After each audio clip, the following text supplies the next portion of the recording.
I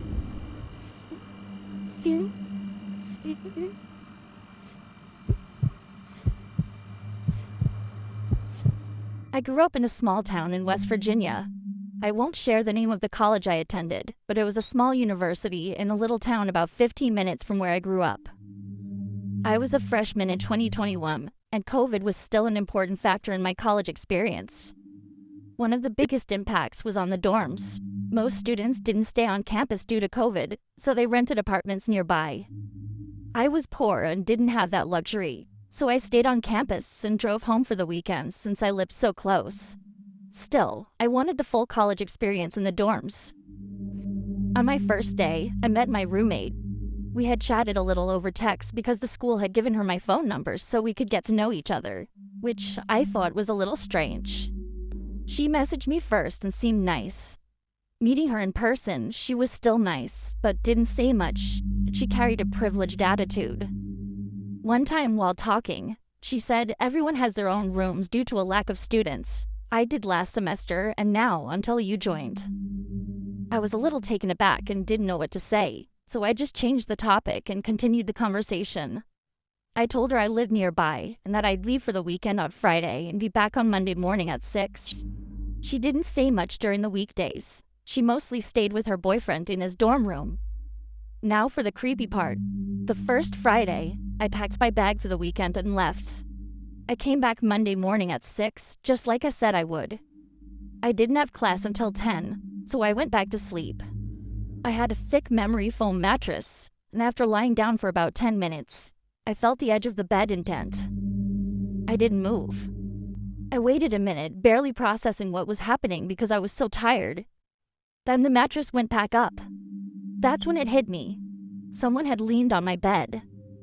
I turned around and saw her facing the wall, presumably sleeping, so I went back to sleep. The next weekend, I left again and returned at the same time. Again, I'd wanted more sleep. Moments after lying down, I felt the mattress indent again. But this time it wasn't just the edge. The whole side sagged, and someone was sitting next to me. I didn't move. I lay there, frozen, and then I heard them get up. My bed was very high. In fact, I needed a step stool to climb onto it, and I heard them jump off. I held my breath, then looked over. She was again lying on her bed, facing the wall. I didn't know what to think. Was I hallucinating from the lack of sleep? Was it sleep paralysis? It couldn't be. I could still move. Could someone have gotten into my room? Impossible. We were the only ones with keys. I decided I must be extremely tired and just imagining things, so I went back to sleep. When Monday came around, I was really nervous. I walked in and saw her lying down, facing my bed. She was asleep, so I climbed into bed and tried to sleep as well. 5 minutes later, I felt my bed indent again.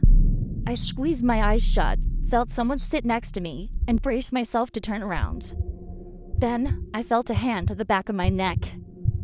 My heart sank. I thought I was going to pass out. I didn't move a muscle.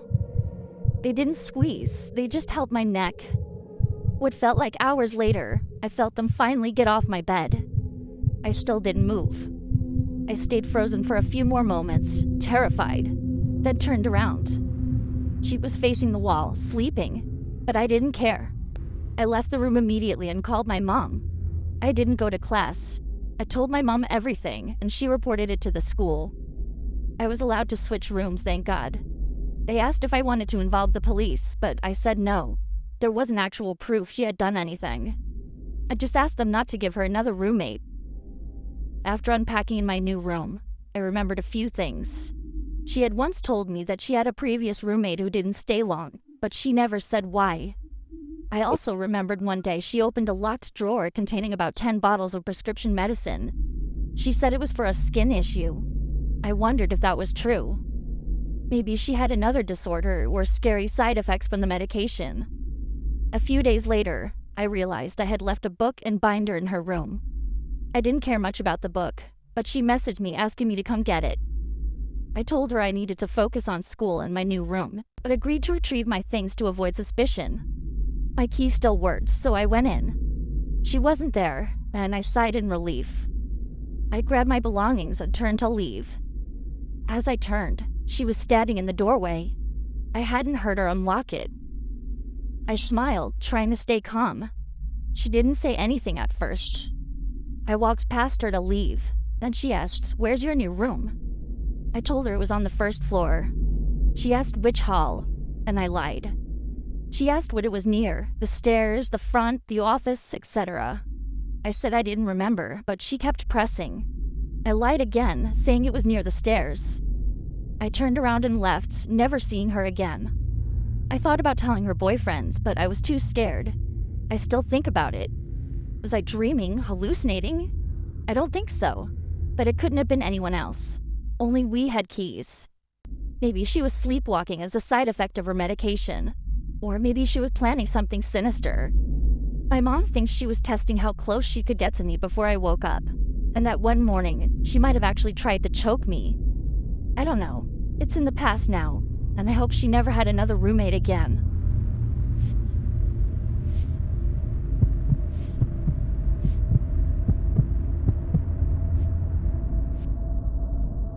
This incident occurred during my time at university.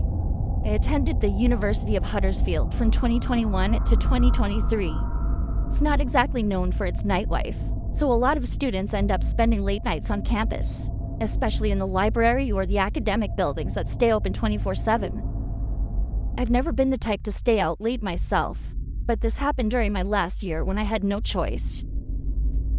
I was taking an advanced statistics class, and our professor was notorious for loading us with massive assignments. The due date for one of the biggest projects was approaching, and I hadn't made as much progress as I should have. My laptop had been giving me issues, so I decided to use the computers in the business building. The business building is a little isolated from the rest of the campus. It's 3 stories tall, kind of old, and it always had this weird, sterile silence to it, especially at night. But the computer lab on the second floor was usually pretty empty after 9 p.m., so I figured it'd be the best place to focus. That night, I got there around 10. The campus was already dead quiet, and when I stepped inside, I noticed right away how much colder it felt than outside. I swiped my student ID, heard the beep, and the door unlocked. The whole place had an overwhelming odor of cleaning chemicals, which meant that I wouldn't bump into any of the cleaning staff, as they had already done their rounds in this building. I went straight to the computer lab, booted up one of the computers, and started working. For a while, it wasn't bad. The hum of the computer and the tapping of my keyboard filled the silence. I kept glancing at the clock in the corner of the screen, reminding myself that I'd leave before 1 a.m. But around 11:30, something weird happened. I was scrolling through some data, and I heard the sound of a door slamming shut somewhere down the hallway. Not the front entrance. It came from further inside the building. At first, I brushed it off. Maybe it was just the air system or the janitor. But then I remembered, the janitors had already come through, and by now they'd be long gone. I tried to ignore it and kept working, but then came footsteps. Slow, heavy footsteps echoing from the hallway outside the lab. They weren't rushed and they weren't faint. Whoever it was, they were walking like they wanted to be heard. I froze in my chair, staring at the computer screen, hoping they'd just pass by. But instead, a step stopped right outside the lab door. I could see through the little window in the door if I leaned back, but I couldn't bring myself to look. I just sat there holding my breath. After maybe 10 seconds, I heard the door handle being rattled. It wasn't like someone casually testing it. It was someone deliberately trying to scare me, like whoever it was wanted to open it but couldn't. My heart started pounding. The lab doors locked automatically after a certain time, so I knew they shouldn't be able to just walk in. But the way they kept rattling the handle made me feel sick. After maybe 30 seconds of this, the sound stopped. The footsteps started again, slowly moving down the hall until they faded away. I sat there in silence, debating whether I should just pack up and leave. But my project was due the next morning, and a part of me thought that maybe it was just another student messing around. I tried convincing myself of that and went back to typing, but not even 10 minutes later, I heard it again. Footsteps. Only this time, they weren't coming from the hallway. They were above me. The ceiling in that building has those thin panels, and you can sometimes hear the pipes when the heat kicks on. But this wasn't pipes. This was the distinct sound of someone crawling or dragging themselves directly above the tiles. I stared up, terrified as to what I would see. I could see one of the tiles shift slightly, just enough to know that weight was pressing down on it. Then came this slow creak, like someone carefully lowering themselves, trying not to be heard. I had enough at this point. I yanked out my flash drive, shoved my notebook into my backpack, and sprinted towards the door. The second I stepped into the hallway, it was like I'd walked into a different world. The hall was dimly lit by those buzzing fluorescent lights, and all I could hear was the sound of my sneakers squeaking against the tiles. I walked fast, trying not to outright run. I got to the stairwell, shoved the door open, and started down. That's when I made the mistake of looking up. On the landing above me, just one floor up, there was a man. He wasn't a student, nor was he a professor. He looked out of place, like his clothes were baggy and torn. His face half-shadowed. I could see his mouth was hanging open, like he was grinning really wide. He didn't move. He just stood there staring down at me. It bolted. I flew down the stairs so fast I almost tripped. I slammed through the first floor door, and I sprinted for the front entrance. My ID card barely registered fast enough to unlock it, but once it clicked, I shoved it open and ran across campus without looking back. I didn't stop until I was inside my dorm, with my door locked behind me, my back pressed against the door as I tried to catch my breath. The next morning, I went back, only because I had to turn in the projects. When I walked into the business building during daylight, it felt like a completely different place. But I noticed something that made my stomach drop. I saw one of the ceiling tiles was missing. The one directly above from where I had been working, along with the one from the corner, which is the tile I saw moving. It was as though someone had been watching me work, then proceeded to rattle the door handle to deliberately mess with me. And when they found the door to be locked, they proceeded to climb back up into the ceiling and enter from there. I dread to think what his intention was if he entered the lab before I ran. I think it's safe to say I'm going to buy a new laptop, and in the future, complete my assignments for the comfort of my own dorm.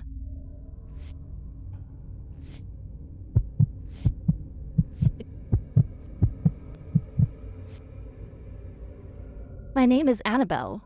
I'm 20 years old from the UK, and this happened to me in high school, which is what we call college here in the UK. This was when I was 16. I'm about to tell you about the scariest day of my life. Sounds dramatic, I know, but you'll see why.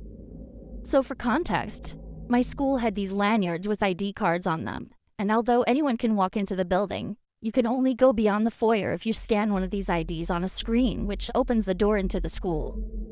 The IDs have your face and name on them, but a lot of kids flip them around so you can't see their picture. You also need this to open up pretty much every door in the school other than for classrooms. Also, this was a fairly newly built school. It was really small but looked bigger because the building was pretty large. A third of the building was a special school for kids with learning disabilities. Another third of it was a nursery, and the last third of it was the actual high school. I had just started at this high school, and I vividly remember everyone being told on the first day to make sure not to let anyone in the school that we didn't know. The day that this incident happened, it was the second week of school, but this was actually only my second full day there, as I'd been feeling sick all week. I had geography class all day, and it was about halfway through the day when this takes place, about 20 minutes after lunch period. I remember drinking a heck load of juice that I got from the cafeteria at lunch, because I had to finish it all before lunch period ended, since we're not allowed drinks out in class, and I had nowhere to put it without it spilling over. So 20 minutes later, and yeah, I really needed to use the bathroom. I asked my teacher if I could go quickly, and we're not usually allowed to go to the bathroom during class anyway, so he was pretty annoyed about this since we only just had break. But he could see I really needed to go, so he reluctantly agreed. This is significant because at this point, nobody else would really be walking around the school. I never even really saw teachers walking around often during class hours. I left a class and let myself through a set of double doors into the cafeteria, and keep in mind there was nobody in there at this point. I carried on walking into another large room with a second set of classrooms, used the bathroom, and let myself back into the cafeteria again to head back to my classroom. When I let myself back through the doors to the cafeteria, though, there was a man sitting at one of the tables.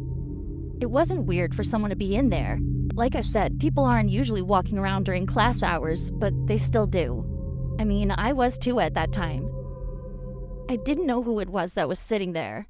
He was too old to be a student, so I assumed it was either a teacher or a parent, and I just continued walking. But then he said, "Hey," and I let out a squeal because I'm quite a nervous, jumpy person anyway, and I wasn't expecting him to speak to me. I was pretty embarrassed, but he laughed and said, "Sorry, didn't mean to scare you." This is when I realized he actually had a lanyard on, so at this point I was assuming he was a teacher. What I realized though when I look back on this is that even though he had his lanyard on with the ID part was flipped over so that the side with your face and name on it was facing the back side of the card holder that's attached to the lanyard. Like I said earlier, kids would do that all the time at the school. The scanner would still work, so it wasn't a big deal, but definitely weird for a teacher to do. I didn't really pay attention to this detail at the time though. "I need some help getting some work things out of my car. Do you mind coming out with me for just a sec?" he asked me. I didn't hesitate to reply with, "Yeah, of course," because again, I just assumed this was a teacher. We walked out of the cafeteria in silence and into the foyer, and then out of the building, and I kind of noticed he seemed a bit nervous. Like, teachers usually make small talk with you when you're walking somewhere with them, and he was saying nothing. And also, he was moving his hands a lot. Like at one point, he had his hands in his pockets, and then he'd take them out and kind of hold his hands together. I'm really shy and not too good in social situations, so I didn't make any attempts at small talk either. With the layout of the front of the school, after we left the building, you've got about 50 or so meters, which is about 55 yards, to the car park, which you can't see until you're right next to it because there's a bunch of bushes which obscure it. If you walk straight on without turning into the car park, you'll be off the school property. So we were walking to the car park in silence, and then he suddenly says, "Yeah, my work stuff is in the boot. That's what we call the trunk of a car in the UK. He said, "I have a few bags, so I just need you to help me carry a couple into the school." I said, "Yeah, that's fine." We got to the car park, and he said, "My car is the blue one down at the end." And as we got a few meters from it, I could kind of see something in the back seat. And as we were getting closer to it, I realized there were at least 2 men hiding in the back seat. I froze, and instead of running away, I blinked, and I guess they saw that I could see them because the back door swung open, and all of a sudden, there was a man scrambling out of the car, and the man who I thought was a teacher grabbed my arm as I turned to run back to the school.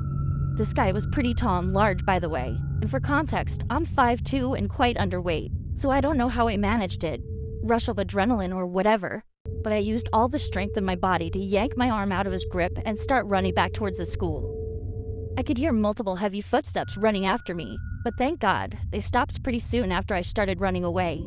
Because my school had big glass automatic doors, you have to just wait for them to open, and they definitely would have caught up to me if they kept going. I guess the fact that they were glass doors though would have been risky if there was someone walking by. Either way though, I got into the foyer and ran straight into the open cafe, which was attached to the library, and I ran up to the person working at the cafe to tell her the situation. She calmed me down and came with me into the school to a teacher's office and called my parents and the police. There are security cameras in the parking lot, so they were caught and charged with attempted kidnapping. Also, turned out that man was able to enter the building because some kid dropped their lanyard outside the school, and that's what he was using and why he flipped the ID over. I didn't go back to school for a couple of weeks. I'm still having therapy for this experience, but I thought writing this whole thing down and sharing my story would help me process things. This remains the scariest experience of my life.